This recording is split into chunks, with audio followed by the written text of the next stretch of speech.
que sejais ignorantes acerca dos que já dormem, para que não vos entristeçais como os demais que não têm esperança. Porque se cremos que Jesus morreu e ressuscitou, assim também aos que em Jesus dormem, Deus os tornará a trazer luz. Dizemos-vos, pois, isto pela palavra do Senhor, que nós, os que ficarmos vivos para a sua volta, não precederemos o que dorme. Porque o mesmo Senhor descerá dos céus, com alarido e com voz de arcanjo, e com a trombeta de Deus, e os que morreram em Cristo ressuscitarão primeiro. Depois nós.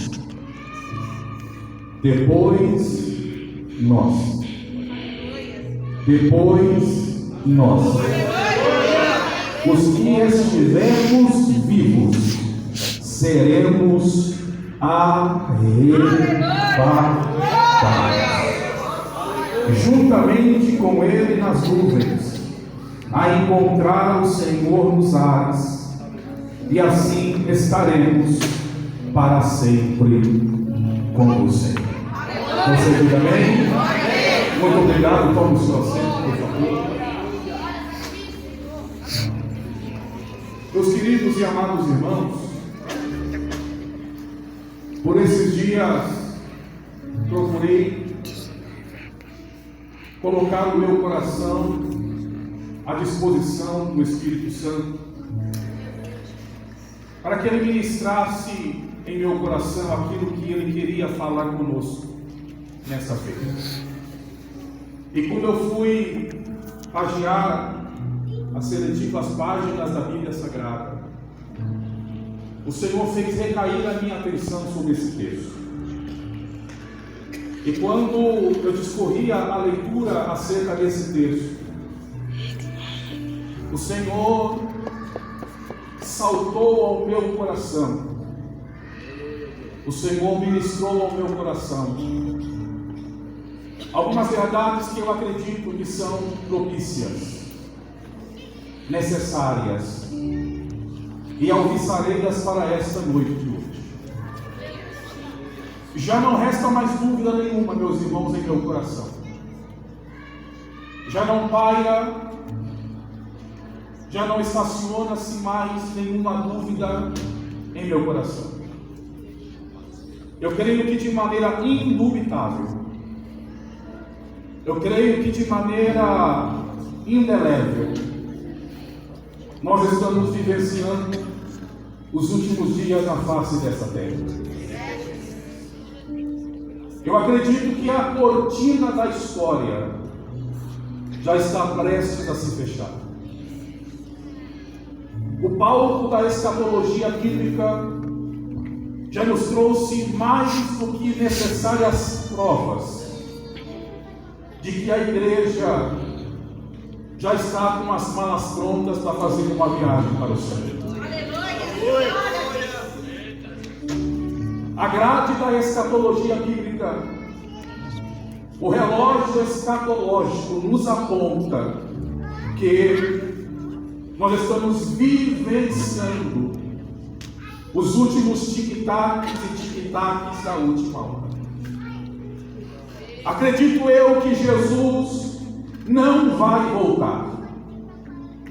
Acredito eu que Jesus já está voltando. Martinho Lutero, príncipe da Reforma, ele disse uma verdade, e a verdade é a seguinte: que a igreja, ela deveria viver como se Jesus tivesse morrido ontem, ressuscitasse hoje e já estivesse para voltar amanhã. Paulo foi o maior pregador da volta de Cristo. Ele deixou isso bem claro em 5 das 13 epístolas que ele escreveu. Paulo, ele acreditava com tanto ímpeto, com tanta intensidade, que Jesus iria voltar, que Paulo doutrinava os seus discípulos. Ele doutrinava a igreja que pastoreava, como se Jesus já estivesse para voltar já nos seus dias. E Paulo, amando a volta de Jesus, Paulo, ele prega para os irmãos, ele orienta os seus discípulos, ele doutrina a igreja para que esta pudesse se preparar, porque a qualquer hora, a qualquer momento, a trombeta poderia tocar. John Wesley disse que existem 3 coisas irrefutáveis que nem a ciência, nem o inferno e nem o tempo pode negar. Primeiro, que Jesus se fez homem, e isso é verdade.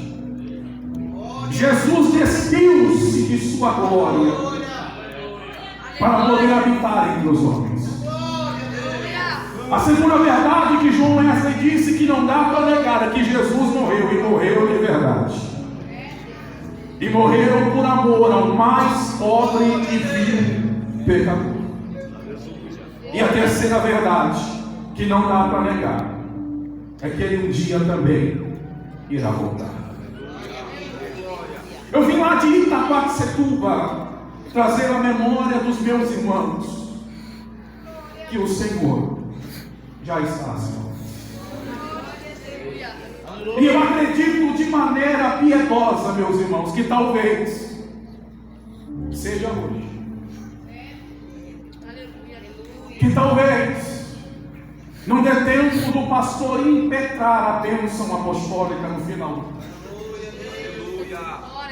Talvez não dê tempo de terminar a mensagem. Talvez não dê tempo de comermos a coxinha da cantina. Possa ser que antes do culto acabar, Jesus apareça em glória na sua vida. Mas pastor, e o congresso como fica? Fica tranquilo. Se não der para terminar a festa aqui embaixo, a gente termina a festa. Glória a Deus. Eu, como você, crentes salvos em Jesus, temos essa certeza, temos essa segurança, temos essa convicção que o nosso Jesus vai voltar. E se ele vai voltar para uma coisa só a fazer: para buscar um povo especial, zeloso e de boas obras, para poder levar para si a sua amada igreja, para poder levar para consigo a sua noiva. E se ele vai voltar, como vai? A pergunta que soa sobre esse auditório nesta noite é essa: no seu regresso, na sua volta, na sua parousia, na sua vinda, quando ele chegar, que tipo de povo ele vai encontrar? Que tipo de igreja ele vai encontrar?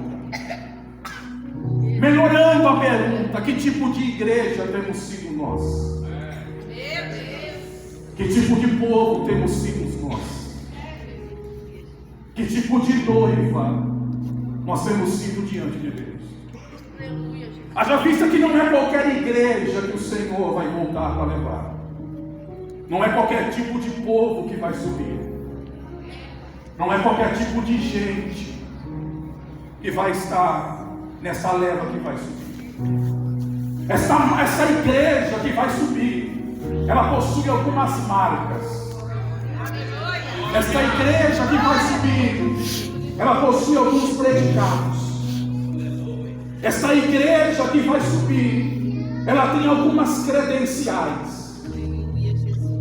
Ela possui algumas marcas peremptórias em seu caráter, que a distingue como um povo que realmente é merecedor dos céus. pastor, que tipo de povo é esse? Que marcas é essa? Que adjetivos é este que a igreja que vai subir, ela carrega consigo? Eu tenho aqui mais 15 minutos, eu queria em poucos minutos falar com vocês sobre isso. A primeira marca que a igreja que vai subir, ela precisa ter, que ela precisa possuir, chama-se relacionamento. Comunhão, intimidade e relacionamento estão na mesma prateleira. Relacionamento sempre foi a pauta do reino de Deus. Eu vou levar você até os dias do Éden e você verá que relacionamento sempre esteve em pauta no coração de Deus. Deus sempre quis se relacionar com o homem. Deus sempre quis se relacionar com o seu povo. Deus sempre quis se relacionar com os seus. E não é um relacionamento qualquer, raso, barato, da Shopee. Não. O relacionamento que Deus espera que eu e você tenhamos para com Ele é um relacionamento profundo. É um relacionamento profundo. É um relacionamento sólido. É um relacionamento concreto. É um relacionamento incorruptível. Esse é o tipo de relacionamento que Deus está procurando em mim e em você. No Éden, Adão não precisava orar. Leia o texto de Gênesis e me apresente qual é a vez que você viu Adão orando. Quando é que você viu Adão adorando? Quando é que você viu Adão em algum momento prestando culto a Deus? Não era necessário, porque não havia pecado. Culto, oração e adoração só passaram a existir depois da queda. Porque culto, oração e adoração depois da queda são os meios mais viáveis que nos liga de novo ao coração de Deus. Então Adão antes da queda não precisava cultuar. Então como é que Adão se relacionava com Deus? Simples. Não era Adão que ia até Deus. Era Deus que todos os dias ia até Adão. Porque o texto sagrado diz que todos os dias, antes do sol deitar no polo da noite, Deus descia no meio do jardim para falar com Adão. Falando numa linguagem pentecostal de hoje, se fosse hoje, era Deus descendo no meio do jardim, apertando a campainha do Éden, Adão correndo para atender, ele abrindo o portão e Deus em pé dizendo: Adão, prepara o chá e a bolacha, porque hoje eu vim bater papo com você. Quem não lembra-se do nosso querido irmão Abraão? Abraão é o único na Bíblia que por 3 vezes o próprio Deus dá testemunho dizendo: Abraão é meu amigo. É o único. Sem falar de Enoque, que de tamanho relacionamento com Deus, Deus olhou e disse: esse cabra não merece ficar embaixo, não. Traz ele aqui para cima. Sem falar do nosso irmão Moisés. Eita, irmão, um dia resolveram fazer uma reunião.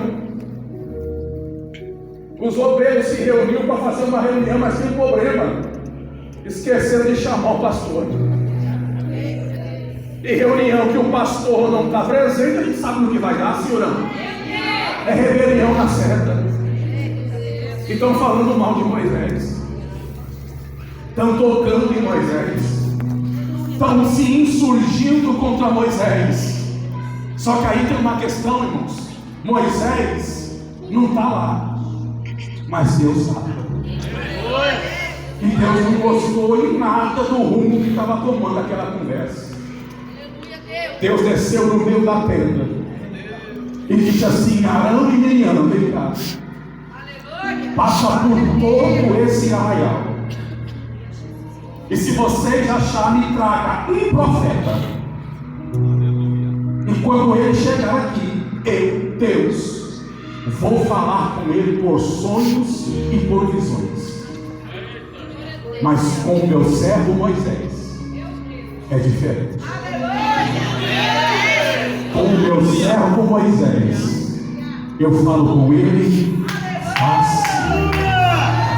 Glória a Deus, aleluia. Relacionamento, meus irmãos. Pastor, como é que se constrói um relacionamento sério com Deus?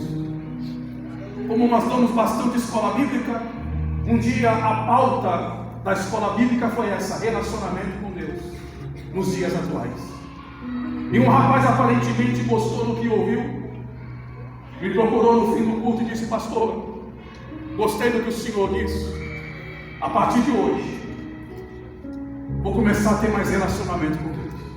Falei: beleza, só me tira uma dúvida, como é que você vai começar? Ele disse: pastor, a partir de hoje vou começar a frequentar mais.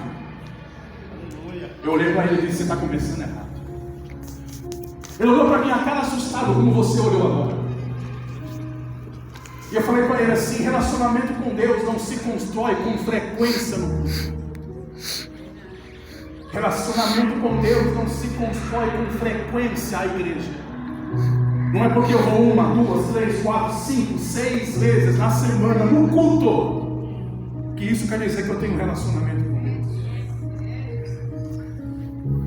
É possível, escute-me, é possível alguém nascer na igreja, crescer na igreja, ser criado na igreja, ser apresentado na igreja, cantar nos cordeirinhos da igreja,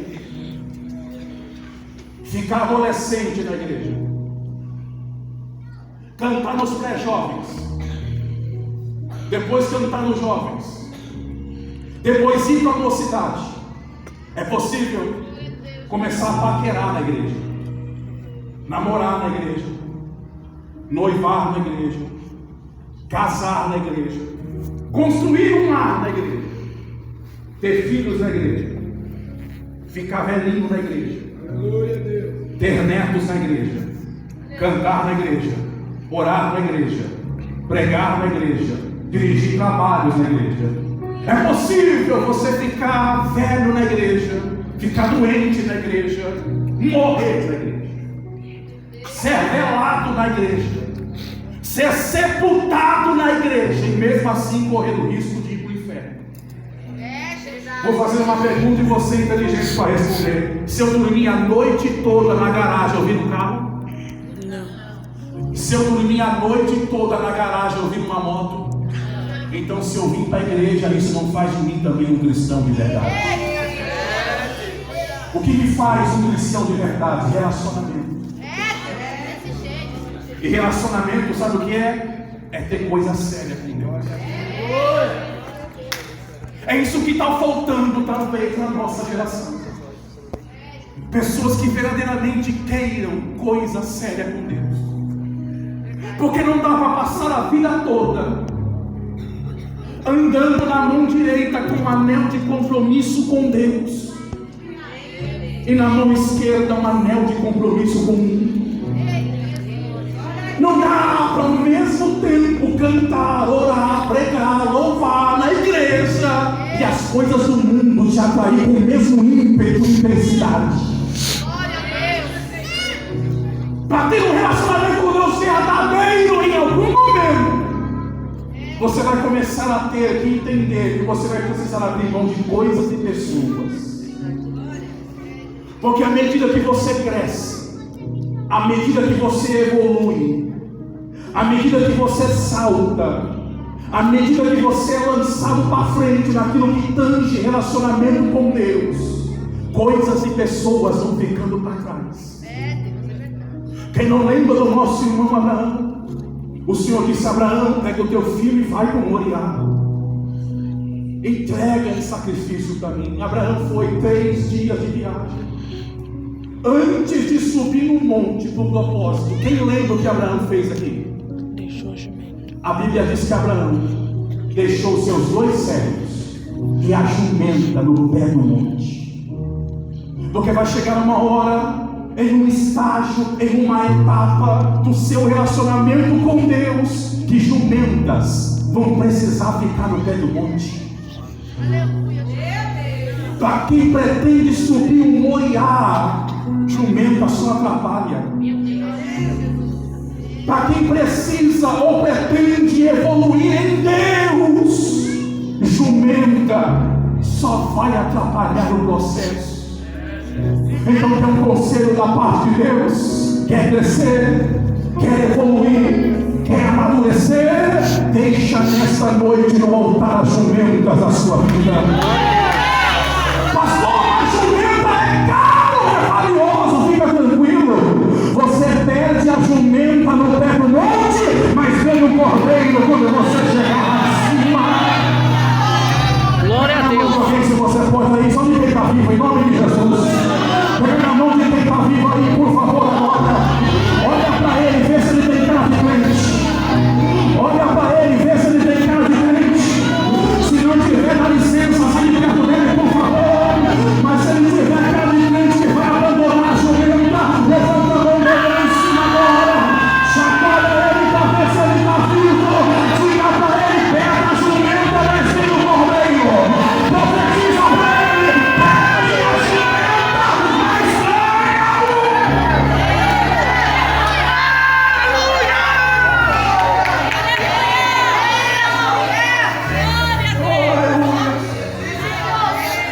relacionamento com Deus, meus irmãos, implica em dizer que a entrega tem que ser maior, em que a espiritualidade tem que ser sacra. Relacionamento com Deus é você entender que você tem que se abdicar, se abnegar, se abster de algumas coisas para poder ganhar a glória de Deus na sua vida. O apóstolo Paulo disse que ele considera todas as coisas como perda para que pudesse ganhar a Cristo. Relacionamento com Deus é como uma pedra preciosa. Depois que você acha, depois que você encontra, você não quer perder nunca mais a sua vida.